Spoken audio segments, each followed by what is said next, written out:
तारीख 1 डिसेंबर 2023 मुंबईच्या जिल्हाधिकारी कार्यालयामध्ये एका लिकर लायसन्सच्या संदर्भात ट्रान्सफर करण्याचा एक फॉर्म येतो, अर्ज येतो आणि त्या अर्जावरती जेव्हा जिल्हाधिकारी पडताळणी करत असतात त्यावेळी नाव समोर येतं. ते नाव असतं छाया राजू भुमरे, माजी मंत्री आणि आत्ताचे खासदार संदीपान भुमरे यांची भाऊज आहे, सख्ख्या भावाची पत्नी.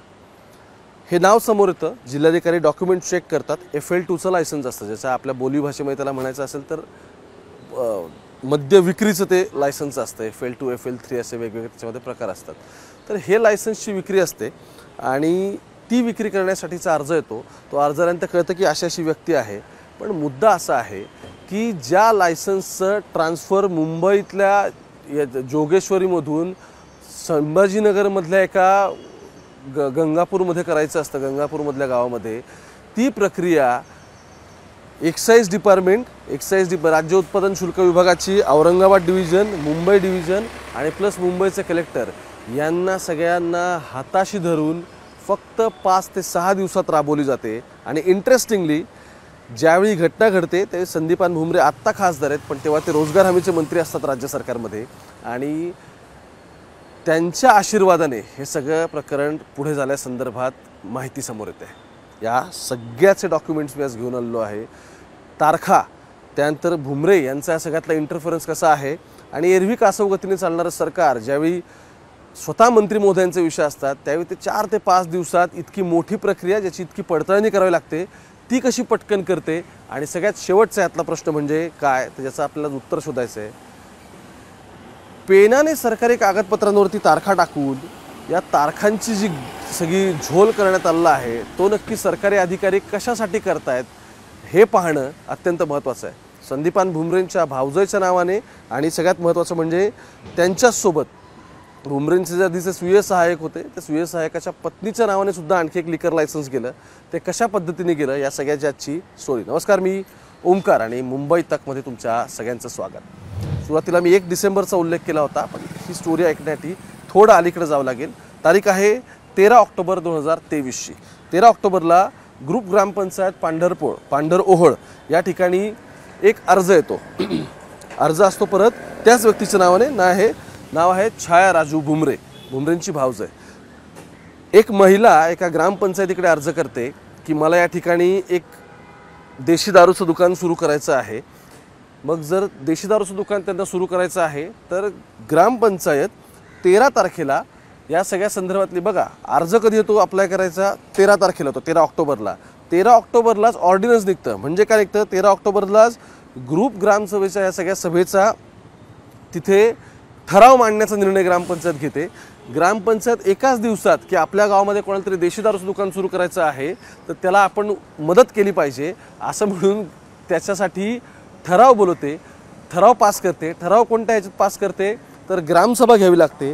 म्हणजे एकाच दिवशी अर्ज येतो, एकाच दिवशी ग्रामसभा कॉल होते, त्याच दिवशी ऑर्डिनन्स त्या सगळ्यामध्ये निघतं आणि ग्रामपंचायतीचा ठराव मंजूर झाल्यानंतर त्याच दिवशी हीच ग्रामपंचायत तालुका गंगापूर, जिल्हा छत्रपती संभाजीनगर, ग्रुप ग्रामपंचायत पांढरओहळ ही ग्रामपंचायत त्याच दिवशी NOC म्हणजे ना हरकत प्रमाणपत्र देते. आणि त्यामध्ये उल्लेख करण्यात येतो की ना हरकत प्रमाणपत्र तुम्हाला देण्यात येत आहे गट क्रमांक 100 या जागेवरती तुम्हाला छाया राजू भुमरे यांना संबंधित जागा आम्ही भाडेतत्वावर इश्यू करतोय. आणि त्या ठिकाणी त्यांनी देशी दारूचा किरकोळ दुकान लावण्यासाठी तुम्हाला आम्ही इथे परवानगी देतोय. आणि बहुमताने आज हा ठराव आमचा पास झाला आणि त्याच दिवशी त्या ठराव पास झाल्यानंतरचं आम्ही तुम्हाला ना हरकत प्रमाणपत्र पण देत आहोत. त्यामुळे ज्या काही अटी शर्ती असतील त्या अटी शर्तींचं पालन करून तुम्ही इथे देशी दारूचं दुकान सुरू करावं. हा यातला किस्सा क्रमांक 1. तारीख कोणती होती ही, एकाच दिवशी या सगळ्या गोष्टी घडल्या, ती 13 ऑक्टोबर 2023. कट टू आपण आता येऊ 8 तारखेला, 8 डिसेंबरला. त्याच 2023च्याच 10 ऑक्टोबरला हे सगळं, 13 ऑक्टोबरला हे सगळं घडलं. आणि त्यानंतर तारीख येते 8 डिसेंबर. 8 डिसेंबरला याच त्यांचं नाव आहे छाया राजू भुमरे, त्या एक ॲफिडेविट करतात औरंगाबादमधून. ते ॲफिडेविट करतात आणि ॲफिडेव्हिटमध्ये अर्थात 8 तारखेचं ॲफिडेव्हिट आहे, त्याच्यावरती 9 तारखेची माझ्या माहितीनुसार त्याच्यावरती त्यांनी सही केलेली आहे आणि त्या ॲफिडेव्हिटमध्ये ते असा उल्लेख करतात की छत्रपती संभाजीनगर इथे स्थलांतर करण्यासंदर्भात म्हणजे त्यांनी जो ज्या एक तारखेची मी ज्या व्हिडिओच्या सुरुवातीला उल्लेख केलेला होता 1 डिसेंबरचा, ते 8 डिसेंबरला असं पत्र म्हणजे त्या ॲफिडेव्हिट करून घेतात आणि त्या मेन्शन करतात की 1 डिसेंबरला छत्रपती संभाजीनगरमध्ये मुंबईतल्या जोगेश्वरीमध्ये एक डिसोजा नावाचे व्यक्ती आहेत, त्यांचं देशी दारूचं लायसन्स आहे, ते लायसन्स FL2चं लायसन्स छत्रपती संभाजीनगरच्या गंगापूरमध्ये आम्हाला ट्रान्सफर करायचं आहे. कोणत्या गावात? तर पांढरओळत गावात मला ट्रान्सफर करायचं आहे आणि त्यासाठी मी 1 तारखेला मुंबईच्या जिल्हाधिकारी कार्यालयामध्ये अर्ज केलेला आहे आणि तिकडचे उत्पादन शुल्क सूचे सुद्धा जे अधिकारी आहेत त्यांच्याकडे सुद्धा मी अर्ज केलेला आहे. हे या 8 डिसेंबरला या लिहितात आणि त्यानुसार संपूर्ण मजकूर हा संपूर्ण खरा आहे. त्यासाठी सादर केलेली आवश्यक कागदपत्रे मी स्वतः सही केलेली असल्यामुळे त्या सत्य कागदांच्या प्रती आहेत आणि हेच खोटं निघाल्यास मी कारवाईला वगैरे सामोरं जाईल अशा प्रकारचं हे करतात. लायसन्स कुठलं असतं? लायसन्स असतं Oshiwara village SV road Jogeshwari पश्चिम मुंबई इथलं लायसन्स असतं. ते कुठं ट्रान्सफर करायचं आहे? ते करायचं इकडं पांढरओळ गावात गंगापूर छत्रपती संभाजीनगरमध्ये. आता येते पुढची तारीख असते 9 डिसेंबर. 8 डिसेंबरला यांनी स्वतःचं ॲफिडेव्हिट केलं आहे. 9 डिसेंबरला त्या मुंबईचं जे ऑफिस असतं त्याच्यासाठी एक घोषणापत्र देऊन टाकतात. त्या घोषणापत्रामध्ये ते लिहितात की छाया भुमरे असं मी इथे राहणारे वगैरे असून जे मुंबईचं डिसोजाचं लायसन्स आहे ते मला इकडे ट्रान्सफर करायचं आहे, त्यानुसार संबंधित जे काही कागदपत्र असतील काय नाही ते सगळं करण्यात यावं आणि हे सगळं मी कायद्यानुसार करते. जर हे चुकीचं ठरलं तर माझ्यावरती खटला भरावा आणि मी शिक्षेस पात्र आहे, मला पूर्ण जाणीव आहे असं वगैरे हे मुंबईमध्ये घोषणापत्र येतात. आतापर्यंत 3 तारखांचा उल्लेख झाला. तारखा कोणत्या आहेत?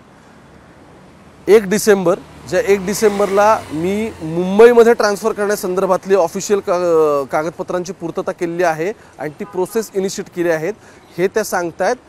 8 तारखेच्या त्यांच्या डिक्लेरेशनमध्ये त्याच्यावरती मुंबईच्या ऑफिसमध्ये त्यांचा 9 तारखेचा हा जबाब नोंदवला जातो आणि 9 तारखेचा ज्यावेळी त्या जबाब देत असतात त्याच्या आधीच 8 तारखेला काय होतं तर 8 तारखेला छत्रपती संभाजीनगरचे जे राज्य उत्पादन शुल्कचे अधीक्षक आहेत ते, त्यानंतर गटविकास अधिकारी तिथले असतात ते आणि गटविकास अधिकाऱ्यासोबतच आणखी एक तिथे खालच्या लेवलला आणखी एक विस्तार अधिकारी असतो तो, अशा सगळ्यांचा पत्रव्यवहार होतो. म्हणजे मुंबईतलं लायसन्स ट्रान्सफर करण्यासाठी आत्तापर्यंत त्यांनी फक्त पत्र लिहिलेलं असतं, त्याच्यावरती त्यांचा जबाब रेकॉर्ड केलेला नसतो. तो 9 तारखेला रेकॉर्ड होणार असतो, पण तरीसुद्धा 8 तारखेला छत्रपती संभाजीनगरमधले गटविकास अधिकारी हे तिथल्या राज्य उत्पादन शुल्काच्या अधीक्षकांना पत्र लिहितात. पत्रात ते म्हणतात की छाया राजू भुमरे या ज्या आहेत तर त्यांचा या ठिकाणी पांढरओळमध्ये त्यांना देशी दारूची किरकोळ विक्री सुरू करायची आहे.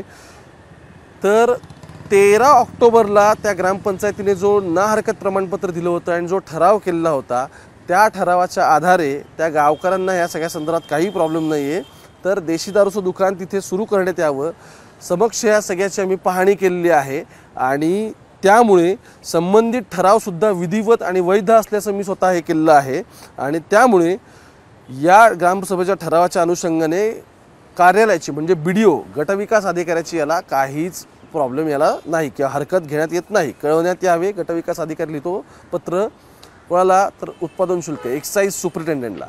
आता एक्साईज सुप्रिटेंडंट परत त्याच तारखेला म्हणजे किती 8च तारखेला पत्र लिहितात. फक्त या 2 पत्रांमध्ये एक फरक आहे, तो काय ते पण सांगतो. मुंबईचा जबाब 9 तारखेला झालेला असतो पण तो व्हायच्या आधीच हे संभाजीनगरचे एक्साईज डिपार्टमेंट अलर्ट असतं. ते म्हणतात की बाबाराय, गटविकास अधिकारी म्हणतो की बॉस साहेब त्यांना म्हणतो की असं काही प्रॉब्लेम नाही आहे, ते जुना ठराव त्या ग्रामपंचायतीने केलेला आहे, त्या ग्रामपंचायत ठरावानुसार मी इकडून तरी तुम्हाला ना हरकत देतोय.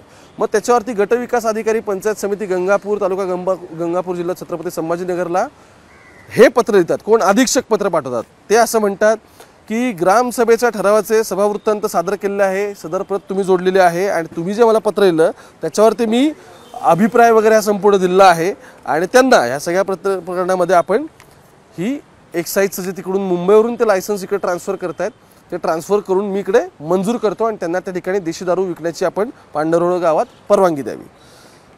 या दोन पत्रांमध्ये एक गोष्ट ऑड वाटते, काय माहिती आहे का?